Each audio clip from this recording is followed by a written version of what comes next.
All right, so here we got Kimberly Grenier. Looks like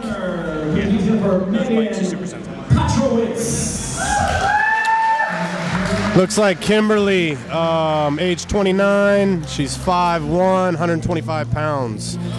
She fights out of Team JBM. And her opponent, how do you actually pronounce that? Megan Patrowicz. Professor Patrowicz. Here we go with Megan. She's 40 years old. She's 5'8" and weighed in at 127 pounds. Training with Professor Hubao Caracho and Coach John Schnell. She's a blue belt.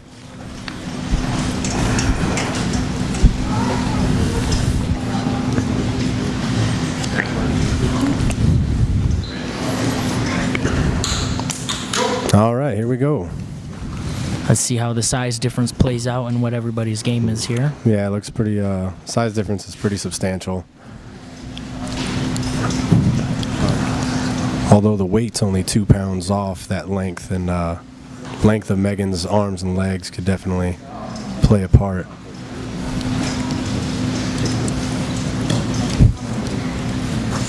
Looks like Kimberly's fighting for that inside control here. Got some good hand fighting going on, good grips and lapels. Megan's blocking the bicep with her left hand.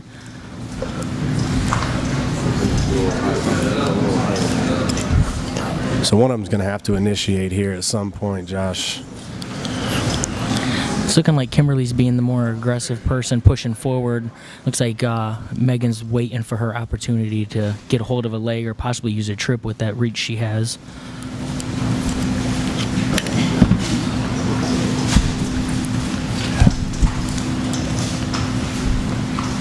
And these are 10-minute matches to submission. If nobody submits, it's just considered a draw.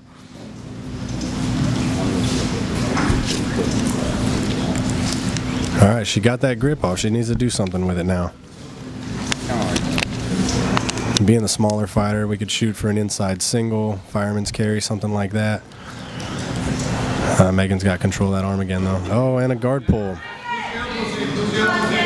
Megan's doing a good job with that knee up the middle. We have a sweep. She let her base get off to the side a little too much. She's got her arm extended. She's got her arm back. Slow down, Kim. Take your time. Watch the sweep. So Megan's got that leg all the way across the hip to the inside. In some venues, some tournaments, that's considered illegal, but here in submission only, it's not.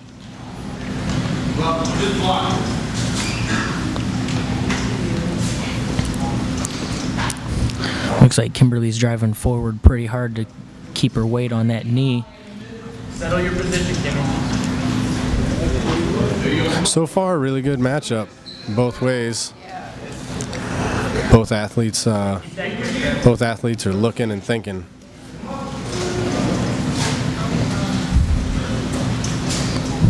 She's got to be careful giving that heel up on the side over there. Yeah, it looks She's like got to keep Megan's her weight reaching on for it. Doesn't it? What she needs to do is push the inside foot down.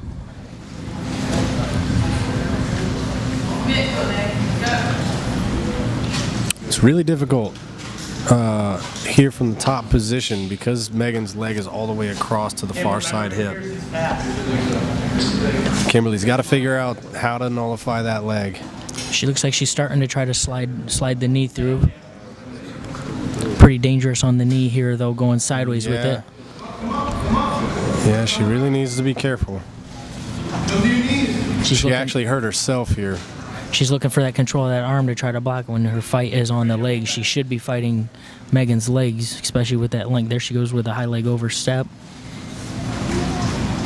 Probably feeling too much pressure on her knee with that to commit to it.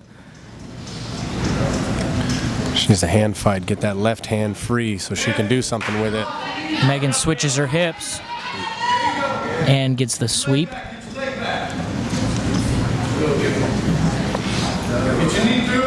Looks like some really good pressure from the top from Megan right here. Megan's completely smothering her and has her back completely flattened out, which is exactly what she wants to do.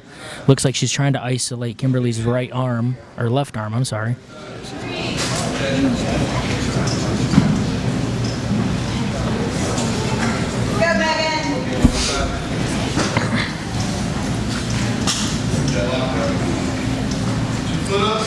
What Kimberly needs to do here is start fighting for her left side under her and get on her right shoulder so that way she's not completely based out on her back.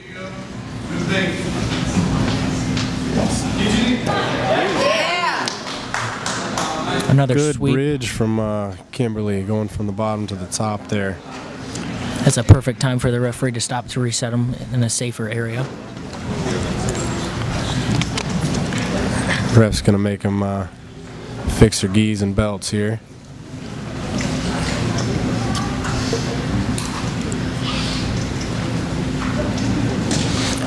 Going to restart them in the same exact position that they were in when he stopped it. And we'll see how Megan's full guard is now that she's got that full guard completely closed and she's got room to work with that length. Trying to ride her guard up high here. Yeah, those long legs should really help her in a full closed guard. And Kimberly's got to be careful posting up with her arms straightened out like that, especially with Megan trying to ride her guard up.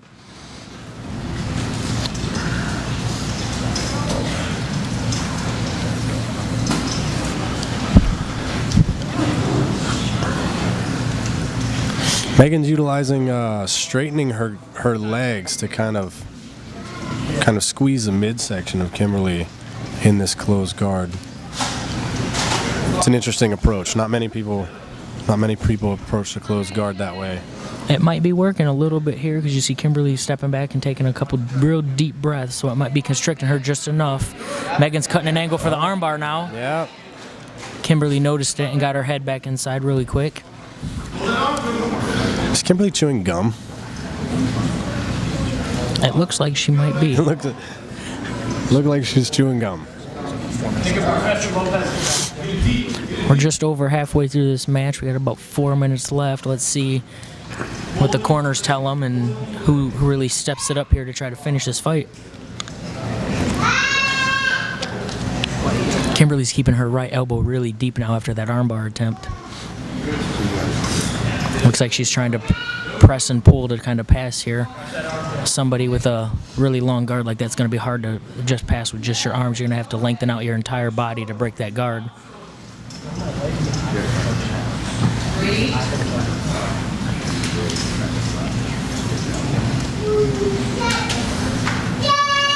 Yeah, both these girls, no stranger to competition. Both of them have a handful of competitions, it looks like, in the local area. Looks like Kimberly's reaching back to try to break the guard. She's got to be careful she doesn't get her arm stuck in the cookie jar here and get stuck in a triangle with them legs.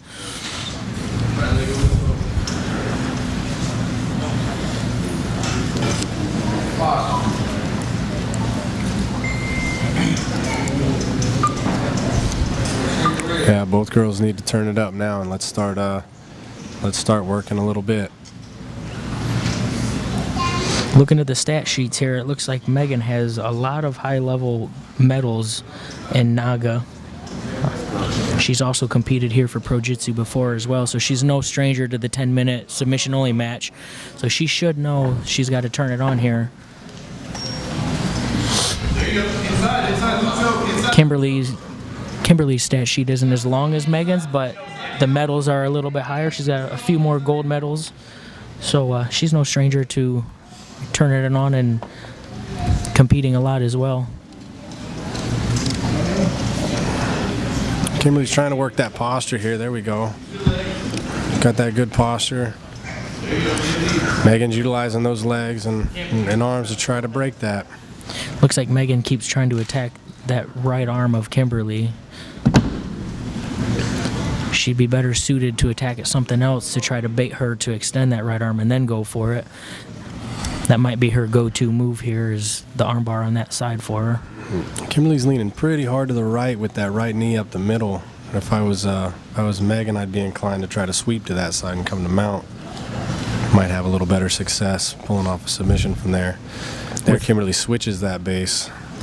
That'd be Megan's opportunity to... With that length, it'd be perfect to hit a scissor sweep on when she switches her base like that. And if she does block the scissor sweep, then she could attack that arm she wants so badly. Yeah, it's going to be hard to get that arm showing her like that she wants it so bad. Kimberly gets a stand-up posture. Almost has the guard broke here. It was broken. Megan was able to close it back up. If she can walk that left leg back behind her, that guard's break. She's got her knee in the middle for the knee slice. Let's see if she can keep her base solid once she passes. She's working the pass now. She's still stuck in a quarter guard. Megan's able to explode a little bit. Looked like we might have a little something with Kimberly coming head in like that, but That was a good little scramble. We have 30 seconds left in this match. Let's see if somebody really turns it up. With 30 seconds left, the person on bottom is in a more advantageous position to finish the fight here. Not very many guards you can hit from full guard on top. yeah, Megan's going to need to be willing to open those legs, open that guard, and start throwing some submission attempts. Especially with short time like that. Looks like we're going to a decision. That was a good fight on both ladies' part. Nice technical trying to pass the guard and try to keep the guard shut. It was a pretty well-matched fight there.